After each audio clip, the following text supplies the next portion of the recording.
Bueno, en esta parte vamos a revisar cómo se comportan los diferentes tipos de bienes de acuerdo con su efecto sustitución y efecto ingreso. Entonces, vamos a partir por el primer tipo de bien, que es el bien normal. Este bien normal es el que hemos usado en todos los ejemplos previos, eh, tanto por Slutsky como por Higgs. En este caso, en el gráfico ustedes ya podrán identificar que estamos ante un gráfico basado en la definición de Higgs, ¿no? Justamente porque vuelve a la, ¿cómo se llama? A la curva de indiferencia original y no pasa por A, ¿no es cierto? Entonces ya se pueden dar ustedes cuenta que esto es Higgs. Eh, Ahora, cuando nosotros queremos analizar cómo se comporta el efecto ingreso y el efecto sustitución, eh, vamos a ver de qué bien se trata, o también podemos identificar de qué bien se trata a través de estos efectos, ¿no? En el bien de tipo normal, nosotros lo que teníamos era básicamente un efecto sustitución, ¿ok? Que es el pivoteo de las rectas, ¿ok? Sobre la curva de indiferencia original, y el efecto ingreso, que es el traslado de estas rectas de manera paralela, ¿ok? Entonces, efecto sustitución, efecto ingreso. Entonces, todo esto vendría a ser el efecto total, la suma de ambos efectos. Acá, ¿qué podemos decir? Podemos ver que el efecto sustitución se da de A a C y el efecto ingreso de C a B. Y ambos sumados son el efecto total. Entonces, en conclusión, podemos decir que estos efectos se refuerzan. ¿Ok?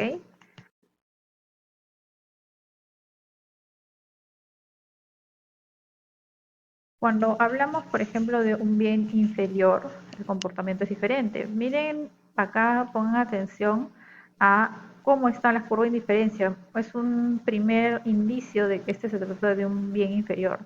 El bien inferior, la ubicación de la curva de indiferencia no es paralela, sino que de alguna manera, como que esta distancia es menor a la distancia de acá a acá. Entonces ya te puedes ir dando cuenta que este es un bien inferior.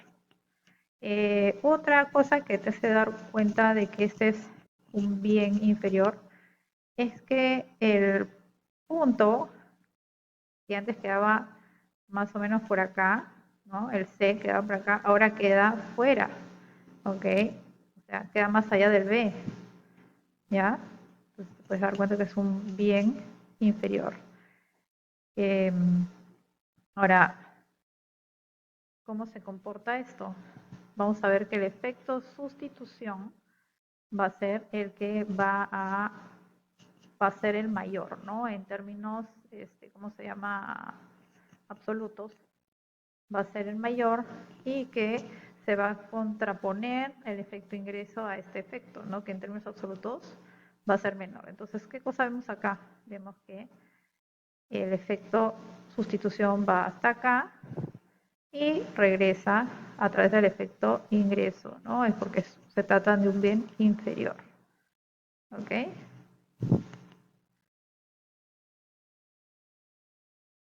Sustitución y regresa con efecto ingreso. Y la diferencia, efecto sustitución menos efecto ingreso, es el efecto total. Ahora, acá tenemos una tabla que nos va a decir mmm, cómo se van a ver los efectos sustitución y efecto ingreso en todos los casos, ¿no? Para todos los tipos de bienes. Nosotros tenemos acá primero el bien normal, luego normal límite, inferior, inferior límite y IFE. Y ustedes a modo de repaso pueden utilizar esta tabla para ver cómo se comporta, ¿no? Siempre el efecto sustitución va a tener este sentido más que signo, ¿ok? Este sentido. Eh, ¿Y por qué? Porque aumenta el precio y baja, ¿no? El consumo de ese bien. Entonces, ese va a ser solo el efecto sustitución y se va a contraponer al efecto ingreso, ¿ok? En algunos casos va a ser cero, en otros casos tenemos que ver, por ejemplo, cómo se van a diferenciar de manera absoluta, ¿ok? Ahora vamos a verlo esto de manera un poco más intuitiva. Ok, entonces, en el caso del bien normal, ustedes van a ver que esto de acá, el punto, va a estar por acá. ¿Ok? Va a estar, vamos a tener A, C, dentro de la misma curva de indiferencia, y el punto de referencia final, el B, va a estar por acá, va a estar fuera. ¿Ok?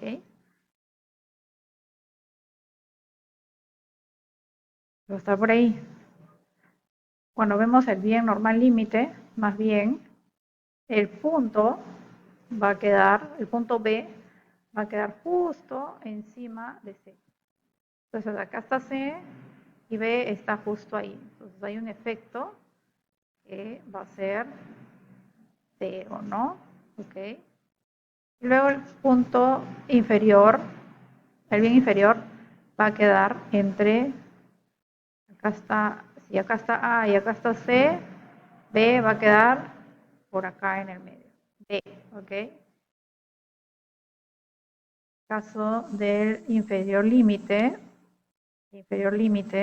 va a quedar justo encima de A, ¿ok? Es A y el inferior límite, el B, va a quedar justo ahí. Y luego tenemos el bien inferior límite, ¿ok? Y tenemos el bien Giffen. Bien Giffen ya es el punto extremo, ¿no? Donde B justo queda antes que A. Entonces, una recomendación al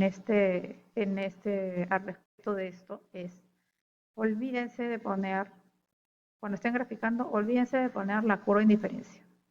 ¿Ok? Comiencen por poner sus puntos. Pones tu punto A y pones tu punto C. Ya luego graficas esta curva de indiferencia, la primera si quieres. La segunda curva de indiferencia, ¿ok? La que va a pasar por B, cualquiera de estos Bs, no la vas a graficar.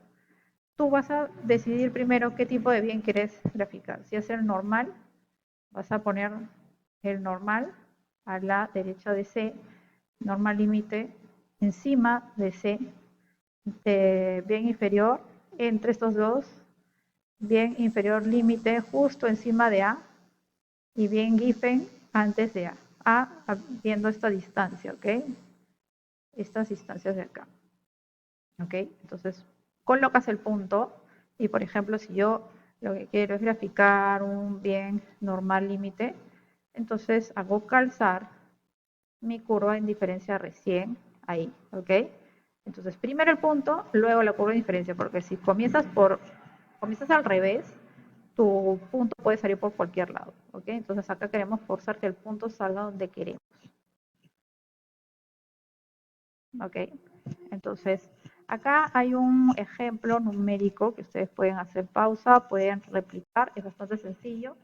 Te dan el caso típico donde tú tienes la función de x1. Entonces acá ustedes van a ver la importancia de tener mapeado tus precios, ¿ok?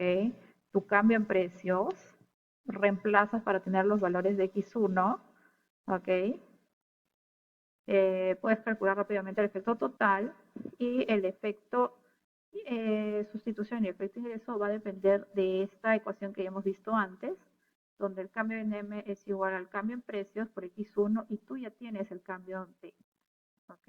El cambio en P y sabes que X1 en este caso es 30. Entonces por 30 ya tienes el cambio en M.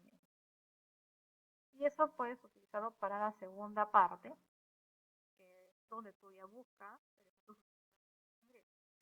Entonces, una vez que hagas el cambio es que M va a bajar en 30, entonces tienes un nuevo M original menos el 30, ¿ok? 90, y ahora lo único que tienes que hacer es reemplazar en tu X1